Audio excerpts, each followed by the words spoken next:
All right, and welcome back. So today we are going to be going through two example problems directly from the worksheet that you're going to be working on today.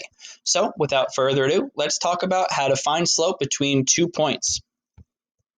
So from the worksheet that you are working on today, this is problem number 1. The directions ask us to find the slope of the line through each pair of points. So the pair of our points that we have are 20, negative 15, and negative 5 comma 10. And we want to find the slope between those two ordered pairs. So let's remind ourselves the slope formula. So m stands for our slope. It's equal to the second y value, or y sub 1, minus the first y value, or y sub 1. Did I say y sub 1 minus y sub 1? Ugh, silly me. It's y sub 2, the y value of the second point, minus y sub 1, the y value of the first point.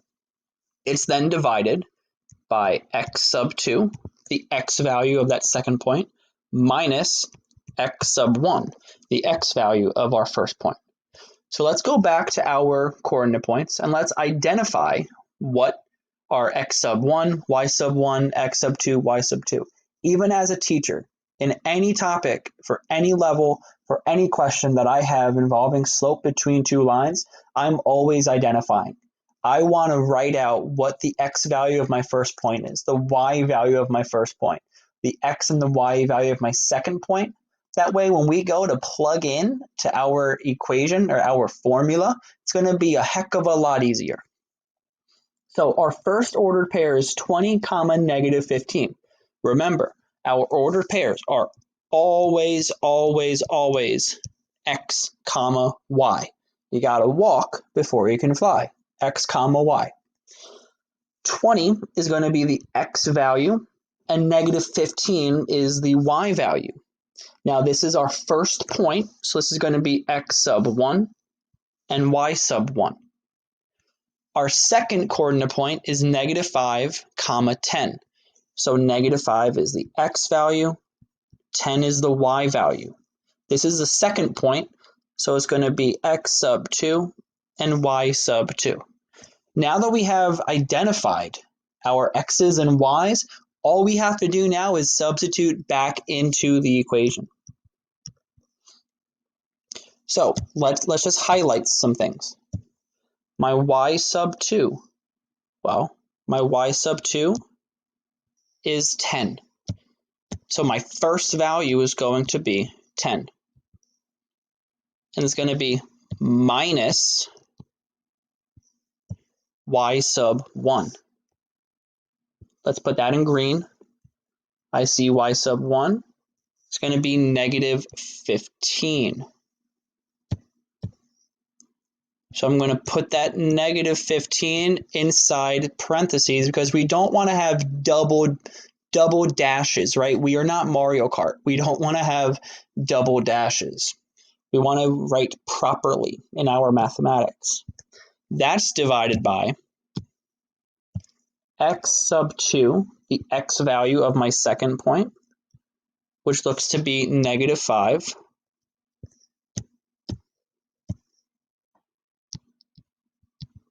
minus x sub 1, which is the x value of my first point. X sub 1 looks to be 20. And now we're going to simplify. 10 minus negative 15. We can change it to plus plus, same opposite opposite. So then we get 25, that's positive, divided by negative 5 minus 20 more. If we do that same opposite opposite again, it's now negative 5 plus negative 20, and we get negative 25. Can we simplify 25 over negative 25? Yeah, of course we can. We get negative 1. So the slope between these 2 points is negative 1.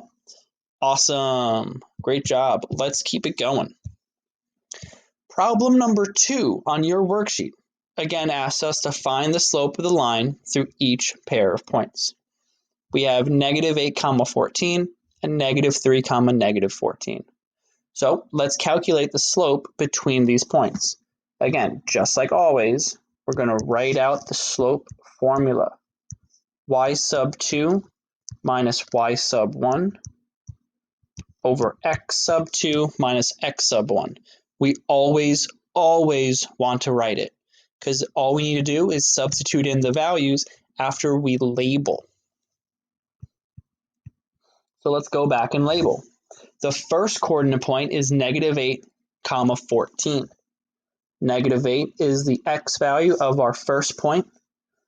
14 is the y value of our first point. All right, let's go to our second point. Negative 3 is the x value of the second point. Negative 14 is the y value of our second point. And now we're going to substitute in our values. Let's look for our y sub 2. Well, our y sub 2 is negative 14. So it's going to be negative 14 minus y sub 1. Y sub 1 we're going to have in green for our visual. Well, I see that 14 represents my y sub 1. So we're going to fill in with 14. Notice how there's still subtraction between those two values. All right, let's go to our denominator. We're looking at x sub 2. X sub 2 is negative 3. So we're going to fill in x sub 2 for negative 3. Lastly, we go to x sub 1. We go to our coordinate point and find x sub 1, which is negative 8. So we're going to fill in with negative 8. And again, it's after a minus sign, so we want to include that negative 8 in a set of parentheses. So now we simplify. Negative 14 minus 14 more. It's like saying, hey, you lost $14 to start out with, and then you lose 14 more dollars. Yeah, you lost 28. So it's negative 28 divided by negative 3 minus negative 8. If we use our same opposite strategy, then we have negative 3 plus 8, and we get positive 5. We ask ourselves, can we simplify negative 28 over positive 5? No, we cannot. There's no common factors, between negative 28 and 5. Awesome. Great job, folks. Continue to work on that worksheet. You're doing really well. Reach out if you have any questions.